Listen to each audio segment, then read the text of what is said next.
Unfaithful wife, plots to kill, husband with hired hitmen, unaware. He's a deadly ex-CIA operative. The city pulsed with secrets, and I was about to unravel the deadliest one yet. Rain-slicked streets gleamed under neon lights as I crouched in the alley, my breath fogging in the chill night air. Who was following me? The shadow I'd glimpsed an hour ago wasn't random. It moved with purpose, tracking my every step. My phone vibrated, a single cryptic text flashing across the screen. "You're already dead. Run." My heart slammed against my ribs. Run? From what? Or who? The weight of the pistol in my jacket offered cold comfort, but it wasn't enough to quiet the questions screaming in my mind. Was this tied to the case I'd buried years ago? The one I swore I'd left behind when I walked away from the agency? Or was it her, my wife, whose whispered phone calls and fleeting glances had grown too sharp to ignore? The alley's silence shattered as footsteps echoed closer, deliberate, unhurried. Friend or foe? I tightened my grip on the gun, every nerve alight with adrenaline. Whatever was coming, it knew my name, and it wasn't here to talk. The game had begun, and I had no choice but to play. It wasn't the perfume on the jacket or the late nights at the firm that tipped me off. It was a fleeting murmur, an unintentional slip of truth that shattered my reality. Friday evening, the air was heavy with the scent of rain and concrete as I sat in my SUV, flipping through old photos on my phone. My wife, Emily, had gone to a book club meeting, her blue dress clinging to her form in a way that once made my heart race with pride. But pride had a strange way of morphing into doubt lately. She'd been smiling less, coming home later, chuckling at quips that weren't mine. I told myself I was overthinking it. Maybe the long hours at the office were clouding my judgment. Maybe I was paranoid. Then my phone pinged, a notification flashing across the screen like a bolt of lightning. It was from our shared home security app. Backyard motion detected. Strange. Emily wasn't supposed to be home yet, and I wasn't, expecting visitors. I tapped the alert and opened the live feed. My breath caught. There she was, Emily, standing under the backyard spotlight. She wasn't alone. A man leaned toward her, a stranger I'd never seen. Blonde hair, denim jacket, the type who probably thought he was too slick for manners. I watched, stunned, as they kissed. Not a hesitant, stolen peck, but a bold, unapologetic embrace. My stomach churned like I'd swallowed razor blades. But what came next turned my blood to ice. As they parted, she let out a harsh, unfamiliar laugh, then said words I'd never unhear. "Don't worry, he's too dense to catch on." Too dense. I gripped the steering wheel so hard it groaned under my hands. Every shred of love I had for her withered in that moment, replaced by something colder. I didn't barge in. I didn't shout or demand explanations. Not yet. Instead, I closed the feed and sat there, staring at the dashboard, my breaths shallow and rapid. A torrent of thoughts collided. Who was this guy? How long had this been going on? How did she think I wouldn't notice? But as fury surged, so did something else. Instinct. Years ago, before Emily, I was someone else. A man with a different name, a different life. Though I'd buried that past, some skills never fade. I steadied myself, not for her, but for me. Pulling out of the driveway, I parked a few streets away and walked back to the house, rain soaking my jacket. My mind pieced together snippets of odd conversations, unexplained absences, and lies masked as comforts. Emily's betrayal stung, but what burned deeper was her assumption I was weak, oblivious, defenseless. Oh, she had no idea who she was dealing with. Nearing the house, I stuck to the shadows, careful not to alert them. The spotlight flicked off, plunging the backyard into darkness. I crept closer, heart hammering in my ears. Voices drifted toward me, hushed and scheming. "He'll be gone soon," Emily said, her tone icy, calculated, not the voice of the woman I married. "We just need to be cautious," the man replied, his words muffled but clear enough to make my fists tighten. "I still think we should have dealt with it when I first mentioned it." Dealt with it? What the hell were they plotting? I slipped around to the side of the house and peered through the window. They were in the kitchen now, Emily pouring wine while he lounged against the counter, too close, her body language intimate and smug. "Don't worry," she said, smirking. "He's harmless. A lamb, not a lion." The man laughed, a cruel, dismissive sound. A surge of something I hadn't felt in years washed over me. The cold, honed rage that kept me alive in the field. It was time to stop being a lamb. I stayed hidden, my body taut, mind razor-sharp. Emily and her lover didn't know I was there, just outside the window, watching their conspiracy unfold. Harmless, I echoed her words silently, letting them fuel the storm inside me. She didn't just think I was clueless. She thought I was weak, a pushover, a fool. Emily handed him a glass of wine and leaned against the counter, her face glowing in a way I hadn't seen in years. That laughter, that spark, she'd saved it for him. My gut twisted, my hands balling into fists so tight my nails bit into my palms. I wanted to storm in, confront them then and there. But something stopped me. Not fear, not hesitation, but strategy. This wasn't just infidelity. It wasn't just a sleazy affair. Their words, dealt with, out of the picture, kept, looping in my head. They weren't just cheating, they were planning something darker. I stepped back from the window and moved to the backyard garage, staying out of sight. The rain had eased to a mist, muffling my steps as I opened the garage door. Inside, amid the clutter, was an old duffel bag, its contents untouched for years but now feeling like an extension of myself. I checked inside. Gloves, binoculars, a compact recorder. Old habits die hard. I slipped on the gloves, activated the recorder, and crept back to the house, crouching near the kitchen window. The recorder's tiny mic angled to catch their voices. "She won't suspect a thing," Emily was saying. "Just be ready when the time comes." She? Who was she? "Trust me," the man said, his voice low and rough. "This ain't my first gig, Em. You'll have your new life, and he'll be a bad memory. No loose ends." My heart stopped. A bad memory. No loose ends. They weren't just planning to cheat. They were planning to kill me. The air vanished from my lungs. I stayed crouched, frozen, as their words sank in. This wasn't a marriage, crumbling. This was betrayal at its ugliest. My wife, the woman I'd loved, trusted, built a life with, wanted me dead. The old me, the one who navigated danger and deceit for years, snapped into focus.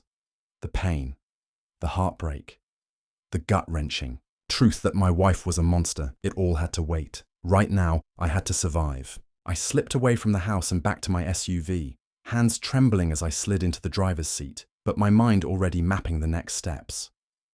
Step 1. Gather evidence. Emily had no clue who she was dealing with. She saw me as harmless, a lamb. But before I met her, I was a lion in the field, an operative for an agency that didn't officially exist. I'd walked through hell and survived. This was personal, but it was also a mission now. I drove to a motel on the edge of town and checked in under a false name. The clerk barely glanced up as I paid cash and carried my bag to the room. Inside, I set up my laptop and accessed the home security system. The backyard camera feed was still live, streaming to my account. Emily and her lover were on the couch now, sipping wine, laughing. Every laugh stoked the fire in my chest, but I forced myself to stay calm. I needed clarity. Step 2. Identify the target. Who was this guy? He wasn't just a random fling. His demeanor, his confidence, it screamed professional. He carried himself like someone who'd done this before, who knew how to handle danger. I ran his face through an old database from my CIA days. A risky move, but desperate times called for it. Bingo. His name was Ryan Carter, a contract killer linked to extortion, arson, and yes, murder. Step 3. Set the trap. I needed them to think they were still in control, that I was the clueless husband who wouldn't see it coming. But I would, and when the time came, I'd ensure Emily and Ryan got what they deserved. I stayed up all night crafting a plan. It wasn't just about survival anymore, it was about justice, ensuring they'd never harm anyone again. By morning, I had a clear path. Step 4. Execute. I pulled out my phone and texted Emily. "Hey hun, stuck late tonight. Big project at work. Don't wait up." The bait was set. Now it was time to hunt. The text went through, and the plan was in motion. I watched the 3 dots bubble as Emily replied, "No worries. Hope it goes well. Love you. Love you." The words were a sick mockery now, bitter even in my thoughts. She probably thought I'd be at my desk, working late, none the wiser. It was almost laughable how much she underestimated me. I powered off the phone, tossing it onto the motel bed. Every move from now on had to be precise. Emily and Ryan wanted me gone. A bad memory, she'd said. But they weren't just plotting a murder. They were plotting my murder, and I wouldn't make it easy. I spent the next few hours reviewing every detail, every variable. The goal wasn't just to survive. It was to expose them, to make their lies and schemes collapse like a house of cards. For that, I needed to draw them out, force their hand. Step 1. Lay the bait. I used an encrypted line to call a private investigator I'd worked with years ago, back in my operative days. His name was Mike, and he owed me. "James?" he answered, voice gruff but familiar. "It's me," I said, keeping it brief. "I need surveillance on someone. My wife. I'll send details. And Mike. This one's messy." Mike sighed, but there was no hesitation. "Send it over. I'm on it." I hung up and sent him Emily's work schedule, her yoga class times, the name of her favorite coffee shop, everything. If she so much as glanced at Ryan, I wanted to know. Step 2. Stir the pot. Next, I had to unsettle Ryan. Men like him thrived on control, on knowing every angle. Disrupt that, and they'd crack. I sent an anonymous email to one of his known aliases, a burner account he thought was untraceable. The message was short but sharp. "Ryan, you're being watched. Back off Emily, or you'll regret it. A friend." It was just enough to plant a seed of paranoia, to make him wonder who was watching and what they knew. Step 3. Take control. With the bait set, I prepared for the confrontation. I drove back to the house late that afternoon, parking 2 blocks away. Emily wouldn't be home yet. Her calendar showed a meeting at the firm until 6. I had time. Slipping in through the back door, I went to my office. Emily rarely entered it, and I doubted she'd noticed the upgrades I was about to make. I installed a hidden camera in the ceiling vent, angled to capture the whole room, planted a voice recorder under the desk, and set up remote access to the security cameras, ensuring I could monitor everything from my laptop. By the time I finished, the office was a trap. If Emily and Ryan talked there, I'd catch every word. Step 4. Wait for the cracks. I left the house as silently as I'd come, returning to the motel as the sun sank below the horizon. It would be a long night, but I wasn't tired. Adrenaline and anger fueled me. Around 8:30 p.m., my phone buzzed. It was Mike. "Got something," he said.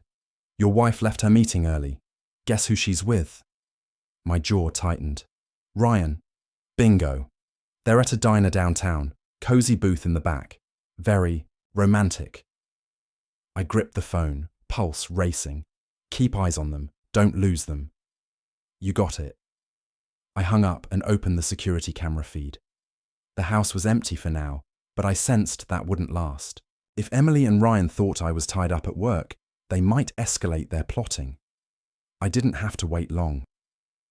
At 10:15 p.m., Emily came home, looking too casual. Jeans, loose sweater, hair in a ponytail. It was the look she wore when she wanted to seem innocent, Unremarkable. I wasn't fooled. She wasn't alone. Ryan followed, carrying a bottle of wine. They headed to the kitchen, laughing like kids sneaking in past curfew. I watched as Emily poured the wine, her movements smooth, rehearsed. They didn't go to the living room or dining area. They went to my office. I leaned forward, heart pounding, and switched to the hidden camera feed. There they were, sitting across from each other at my desk. Emily's expression now serious, eyes locked on Ryan's. "This has to happen soon," she said, voice sharp and cold. "The longer we wait, the riskier it gets." Ryan nodded, his face a mask of calculation. "Don't worry, I've got it handled. It'll look like an accident. Clean. No loose ends." I hit record. They were planning my murder in my own house, at my own desk, drinking my wine. It was surreal, like a bad thriller. But this was no movie. This was my life, and they'd just walked into my trap. As I watched, a dark satisfaction bloomed in my chest. They thought they were in control, that they'd already won. They were so very wrong. They sat there, sipping wine, plotting my demise like it was a weekend getaway. Every word, every smirk, every glance between them was like fuel on the fire raging in my chest. But I stayed calm, watching, listening, waiting. Ryan leaned back in my chair, propping his boots on the desk, scuffing the polished wood. Emily laughed, her voice light and carefree, as if she wasn't conspiring to kill me. "It's almost funny," she said, swirling her wine. "He's been so clueless, always preaching trust and loyalty. It's pathetic." Ryan smirked, raising his glass. "To new beginnings." She clinked her glass against his, her lips curling into a grin. New beginnings. They drank, and I decided it was time. I stepped away from my laptop, grabbed my duffel bag, and left the motel. The plan had been to wait, gather more evidence, let the trap close fully. But a new, reckless idea took shape. They thought they had the upper hand, that I was out of the picture. Why not give them what they wanted? It was time to confront them. I drove back to the house, adrenaline surging. The rain had picked up, pounding the windshield, a rhythmic beat urging me into battle. I pulled into the driveway, not bothering, to hide. I wanted them to know I was home. Let them panic. Let them scramble. At the front door, I adjusted the recorder in my pocket and checked the safety on the small pistol I'd carried for years. Not paranoia, preparation. Tonight, I was ready for anything. The door creaked open and I stepped inside, water dripping from my coat onto the hardwood. "Emily," I called, voice steady and loud. "I'm home." Silence, then hurried whispers and footsteps. I followed the sound to the office, my heart pounding harder with each step. When I opened the door, the scene was almost comical. Emily stood near the desk, face pale, eyes wide with shock. Ryan was half out of my chair, hand on the desk, caught red-handed. "James," Emily stammered, voice high and panicked. "What are you doing here? I thought you were working late." I smiled, slow and deliberate, not reaching my eyes. "Funny thing, I came home early. Seems I missed quite the party." Ryan straightened, trying to play it cool. He was taller, broader, but I saw the unease in his eyes. "Hey man, this isn't what it looks like." I tilted my head, feigning consideration. "Oh, so you weren't in my house drinking my wine, plotting to kill me?" Emily's face crumpled into indignation. "James, don't be ridiculous. You're paranoid." "Am I?" I cut her off, pulling my phone out and hitting play on the recorder. Her voice filled the room, cold and calculated. "This has to happen soon. The longer we wait, the riskier it gets." Emily's mouth snapped shut, her eyes darting to Ryan, who looked like he'd rather be anywhere else. "It'll look like an accident," Ryan's voice echoed. "Clean, no loose ends." The silence was deafening. "Care to explain?" I asked, voice low and deadly calm. Emily opened her mouth, then closed it, like a fish gasping. Finally, she straightened, arms crossed. "You weren't supposed to find out like this," she said, sharp and unapologetic. "But you're impossible, James. Always so self-righteous, thinking you're above everyone. I deserve better. I deserve someone who sees me." I stared at the woman I'd once loved, now a stranger. "So your solution was to kill me? That's your version of deserving better?" Ryan stepped forward, trying to regain control. "Look, man, this is a misunderstanding. Let's talk." Before he could finish, I moved, slamming him against the wall, twisting his arm behind his back. A sickening crack filled the air, followed by his scream as he crumpled, clutching his arm. Emily shrieked, backing away. "James, what are you doing?"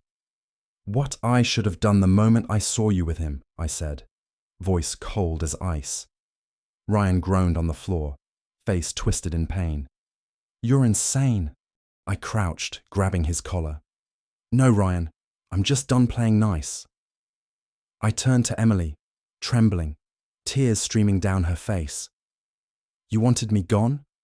Fine, but not like this. You're going to confess to the police, your friends, everyone. If you don't..."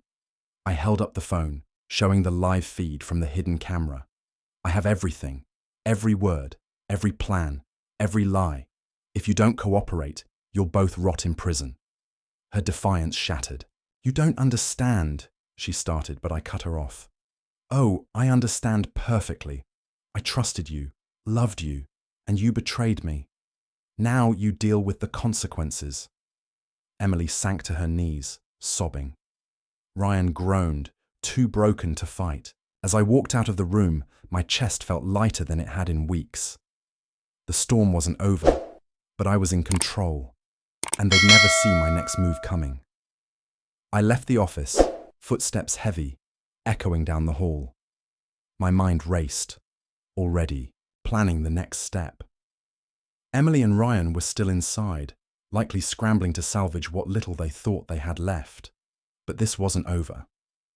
I went to the kitchen, grabbed a glass, and poured a drink. The irony wasn't lost on me.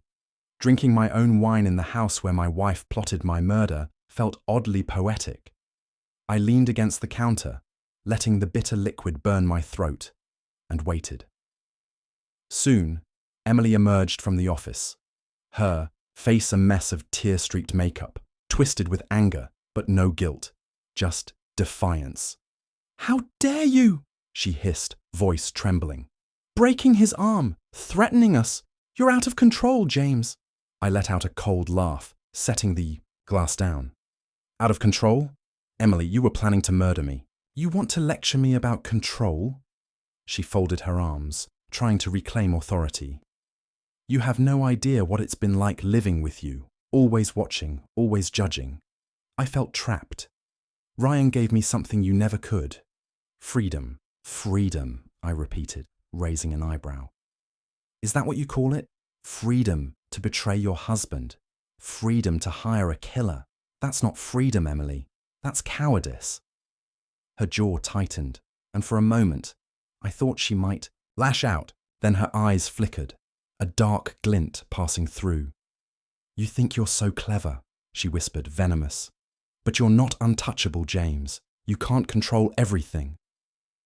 Before I could respond, a loud crash came from outside. I froze, hand instinctively reaching for the pistol tucked in my waistband. Emily's eyes widened, her bravado crumbling. "What was that?" she whispered. I moved to the front door, heart pounding, pulling the gun free. I cracked the door, open, peering out. The rain had stopped, but the driveway glowed under headlights. A black pickup was parked at the curb, engine idling, windows tinted. Then the driver's door opened. A man stepped out, tall, broad, dressed in black. He wasn't visibly armed, but his confident stride set my instincts ablaze. Behind me, Emily clutched the doorframe. When she saw him, her face went pale. "Oh my God," she whispered. "Who is it?" I demanded, voice sharp. She didn't answer. The man approached, steps deliberate. At the porch, He stopped, hands in his pockets, looking straight at me. "James Carter," he said, voice deep and rough. "We need to talk." I stepped outside, keeping the gun at my side but ready. "Who the hell are you?" He smirked, cold and calculated. "Let's say I'm a colleague of Ryan's. He called me tonight, sounded desperate." Ryan, of course. The coward had called, for backup. "You've got 30 seconds to get back in that truck and drive away," I said, voice calm but firm. His smirk widened. "Or what? You'll shoot me? Go ahead, but you won't like what follows." He nodded toward the pickup, and I noticed faint movement behind the tinted windows. Others were inside. "You see," he continued, "Ryan hired me for more than moral support. He thought you'd be trouble, so he brought me in to clean up." Emily gasped. I turned to her. "You brought this on yourself," she muttered, barely audible. I clenched my jaw, patience thinning. "Emily, go inside. Now." She hesitated, then nodded and vanished into the house. I turned back to the man, stepping forward. "Let me be clear. If you think you can walk into my house and take me down, you're dead wrong." He chuckled, low and menacing. "You're bold, I'll give you that. But boldness doesn't win wars, James. Strategy does, and I've got plenty." He stepped closer. I raised the gun, aiming at his chest. "That's close enough." For a moment, neither of us moved, the tension thick, the air heavy with the promise of violence. Then he lunged. I fired, the sound deafening, echoing through the quiet suburb. He staggered, clutching his shoulder as blood seeped through his jacket, but he didn't fall. Instead, he smiled. "Big mistake," he growled. The pickup doors flew open, and 2 more men stepped out, both armed. I cursed, retreating into the house and slamming the door. Emily waited in the hall, face a mask of fear. "What's happening?" she cried. "Your boyfriend's cleanup crew," I snapped. "Looks like Ryan's plan B wasn't as clean as he thought." I locked the door and moved to the window, peering out. The men were advancing, weapons drawn. "You wanted chaos, Emily," I said, voice cold. "Congratulations, you got it." I braced for the fight of my life. The pounding, on the door, was relentless, each thud a reminder of the madness. Emily stood frozen, back against the wall, eyes pleading for answers I didn't have. The men outside weren't amateurs, trained, disciplined, precise. I glanced out the window again. The man I'd shot was still standing, clutching his bleeding shoulder, barking orders. The pickup's headlights cast long shadows across the lawn. "They're coming," I said, voice steady but cold. Emily grabbed my arm. "James, do something! Call the cops!" I shook her off. "Cops? You think they'll get here in time? You caused this, Emily. Now you want me to fix it. Fine." I moved to the hall closet, opening a hidden panel. Inside was my emergency kit. A shotgun, extra ammo, a tactical vest. Emily's jaw dropped. "What is that?" she stammered. No time to explain why an ex-CIA operative had this stashed at home. I loaded the shotgun and strapped on the vest, mind racing through options. Emily trailed me to the living room, wringing her hands. "You're not going to fight them, are you? They'll kill us." I turned, shotgun barrel at the floor. "You hired Ryan, and Ryan hired them. If you want to live, do exactly what I say. No lies, no games. Got it?" She nodded, lips trembling. "Good," I said. "Stay out of my way." A window shattered before she could reply, glass spraying as a smoke canister rolled in. I kicked it back out before it could choke the room.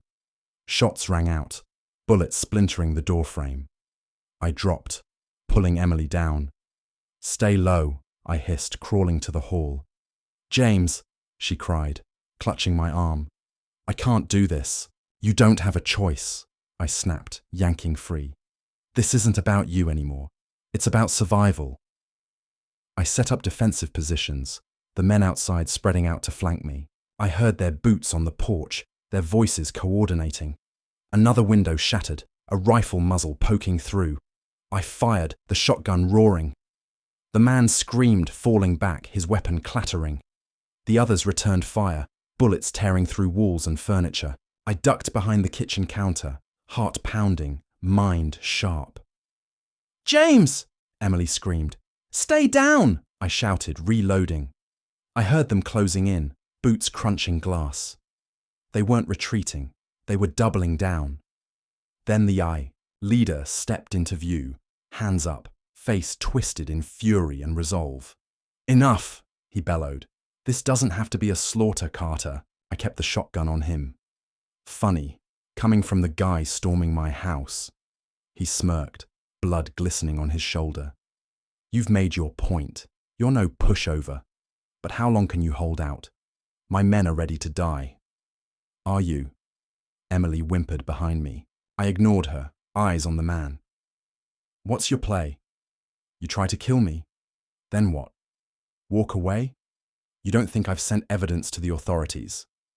His smirk faltered, and I knew I'd hit a nerve. "That's right," I said. "I've got it all recorded. Calls, plans, Emily's confession. Touch me, and it goes public." His jaw tightened. "You're bluffing. Try me." The standoff dragged on, tension suffocating. Then Emily did the unthinkable. "He's lying," she screamed. "He didn't send anything." I turned, stunned. "What the hell are you doing?" Her face was desperate, enraged. "I'm not dying because of you, James. You've ruined everything." The leader's smirk returned. "Well, that's interesting." Before I could react, one of the men grabbed Emily, dragging her toward the pickup. She shrieked, clawing at him, but he was too strong. "Let her go!" I shouted, raising the shotgun. The leader held up a hand. "Easy. We leave with her, and we call it even." I hesitated, finger on the trigger. "James!" Emily screamed. "Don't let them take me." Her betrayal burned, but I couldn't let them take her. "You've got 5 seconds, the leader warned. I made my choice. The shotgun roared, and chaos erupted. The blast knocked one of Emily's captors off his feet, his body crumpling, weapons skidding away. Emily fell to her knees, screaming as the leader barked orders. "Get him! Take him down!" The 2 remaining men moved. One ducked behind the pickup, the other darted to the house's side, trying to flank me. I had seconds to decide if I'd chosen right. Emily scrambled toward me, face a mix of fury and fear. "You idiot! You made it worse!" "You wanted me to let them take you." I snapped, reloading fast. "This is your mess, Emily. I'm cleaning it up." Another shot shattered the front window. I ducked, dragging Emily as wood and glass rained down. "Stay down!" I growled, shoving her to the corner. The leader stepped forward, wounded arm limp. "You're outnumbered, Carter," he bellowed. 2 shells left. You think you can take us all?" I gritted my teeth, eyeing the hidden compartment in the hall. The emergency kit had one last trick, but I needed time. "James," Emily whimpered, "they'll kill us." "They'll kill me," I corrected. "They might let you live. You invited them here." She recoiled, but I didn't care. The man by the pickup sprinted for the side door. I swung the shotgun and fired, catching his leg. He went down, screaming, clutching his thigh. The leader cursed, pulling a pistol. "That's it, Carter. You want war, you got it." He fired, the bullet grazing the wall near my head. I dove into the hall, heart racing. Emily screamed, shrill and panicked. "James, do something!" I ignored her, ripping open the compartment and grabbing a flashbang grenade. It wasn't much, but it could buy time. The leader's boots echoed in the living room. "I know you're there, Carter. You can't hide forever." I pulled the pin and rolled the flashbang into the room. "Grenade!" one shouted. The explosion was blinding, deafening, illuminating the room like lightning. The leader cried out, his gun falling as he stumbled. I charged, slamming the shotgun's butt into his chest. He went down, gasping as I disarmed him. Emily cowered, hands over her ears. "James, stop, please!" I turned, eyes blazing. "You don't get to plead now, Emily. You chose this. Shut up and let me handle it. Before I could say more, the man I'd shot lunged from the floor, tackling me. The shotgun slid away as we grappled, his hands on my throat. You're dead, Carter, he growled, face inches from mine. I gasped, struggling, my hand finding a glass shard. I drove it into his side. He screamed, his grip loosening. I shoved him off, scrambled up, grabbed the shotgun, and leveled it at him. Don't, I warned, voice deadly calm. He glared, blood pouring from his side, and stayed still. I turned to the leader, groaning on the floor. Emily crouched nearby, eyes darting around the wrecked living room. It's over, I said, voice firm. Call off your men, now. The leader laughed bitterly, teeth bloodied. You think this is over? You don't know who you're dealing with. I pressed the shotgun to his chest. Enlighten me. He smirked, sweat dripping. You may have won this round, Carter, but this isn't the end. There are more of us, people you can't imagine. You think Emily was alone, that Ryan's the mastermind. You're in deeper than you know. Emily sobbed. What's he talking about, James? I didn't answer, mind racing. If he was telling the truth, this was bigger than Emily and Ryan, and it wasn't over. The silence after the chaos was suffocating. Emily knelt in the corner, trembling, hands over her face. The leader slumped against the wall, grinning despite the shotgun aimed at him. Blood pooled beneath him, but his smugness held. You're bluffing, I said, voice low and sharp. You're trying to scare me into a mistake. Tell me the truth, or I end this now. He chuckled weakly, breath hitching. You've already lost, Carter. You don't see the whole picture. I leaned closer, shotgun pressing harder. Then show me the picture. I'll wait. Emily cried out, James, stop this madness. You're not a killer. I whipped my head toward her, eyes blazing. You don't get to talk about madness, Emily. This is because of you, your lies, your greed, your betrayal. Her lips quivered, but she said nothing. I turned back to the leader. You've got 30 seconds. Make them count. His grin faded, fear flickering. All right, he rasped. Ryan wasn't alone. There's someone higher up. Someone who wants you gone. The CIA burned you, but they didn't erase you. You're a loose end, James, and loose ends get tied up. The words hit like a sledgehammer. I'd always feared my past might resurface, but hearing it confirmed chilled me. Who? I demanded. He coughed, blood staining his teeth. You think I'd tell you? You're already dead, Carter. They'll send more. People worse than me. I stared, finger tightening on the trigger. For a moment, I considered ending his threats. But no, he wasn't worth it. I lowered the shotgun slightly and turned to Emily, pale and terrified. James, she whispered. I didn't know it was this serious. I just wanted you gone, not this. Her words were venom. You just wanted me gone, I repeated, voice hollow. Emily, you didn't hire a lawyer. You hired a hitman. You wanted me dead. She burst into tears, sobs filling the silence. I was angry. You always put work first, left me alone while you played spy. I thought I deserved better. I stared, her betrayal sinking deeper. You deserved better, I said quietly. So, you thought killing me was the answer. You could have walked away, filed for divorce, taken half, and vanished. But you chose this. Her tears didn't sway me. I had no sympathy left. James. The leader wheezed, pulling my focus. Want. Advice? Run, take her, leave, disappear. It's your only shot.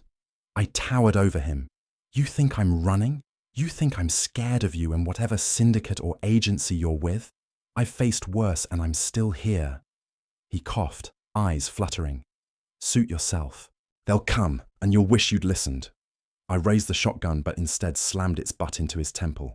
His head snapped back and he slumped unconscious. Emily flinched at the sound, her sobs quieter. What now? She asked, voice trembling. I stared for a long moment. There was so much I wanted to say, but it didn't matter. "Now," I said, voice empty. "You pack and leave my house. You don't call. You don't come back. You wanted me gone, Emily. Fine, I'm gone, just not how you planned." Her face crumpled, but I didn't care. I stepped over the broken glass and shattered furniture, grabbed my phone, and dialed a number I hadn't used in years. A familiar voice answered after one ring. "Carter. Wondered when you'd call." "I need a cleanup team," I said, "and intel on a hitman named Ryan. He's tied to something bigger, and I need to know who's behind it." The voice chuckled. "Still in the game, huh? I'll send a team. Sit tight." I hung up and surveyed the wrecked living room. Emily sat on the floor, face in her hands. The unconscious leader lay nearby, chest rising weakly. This wasn't over, not by a long shot, but one thing was clear. I wasn't the victim, the mark, or the loose end. I was the problem, and whoever thought they could erase me was about to learn their mistake. Epilogue. Emily was gone by dawn, her car speeding off without a word. The cleanup team arrived soon after, efficient and silent, erasing the chaos. I stood in the doorway, watching them load the unconscious leader into an unmarked van. An operative handed me a file. "Intel on Ryan and his network," he said. "You won't like it." I opened the file, jaw tightening as I scanned it. It wasn't just Ryan or Emily. This went higher than I'd imagined. I closed the file and gazed at the horizon. They tried to take me out. Now it was my turn. In the wreckage of betrayal, where trust lies shattered like glass, life reveals its starkest truths. The storm I survived wasn't just a clash of bullets and lies. It was a reckoning with the fragility of love and the weight of choices. Every whispered deceit, every hidden glance taught me that vigilance is not paranoia, but survival. The lesson is brutal. Those closest to us can wield the sharpest knives, and ignorance is a luxury we cannot afford. My advice? Guard your heart, but never close it. Love fiercely, but with eyes wide open. Trust is a currency, spend it wisely, and always know the cost. Keep one foot in the shadows, ready to step into the light or vanish into the dark. Life's battles are won not with rage, but with clarity. Know your enemies, but know yourself better. The scars I carry remind me that survival demands sacrifice, but they also whisper of resilience. Stand tall, even when the world crumbles, and forge your own path through the chaos. For in the end, it's not the betrayals that define us, but the strength we muster to rise, rebuild, and face the dawn unbroken.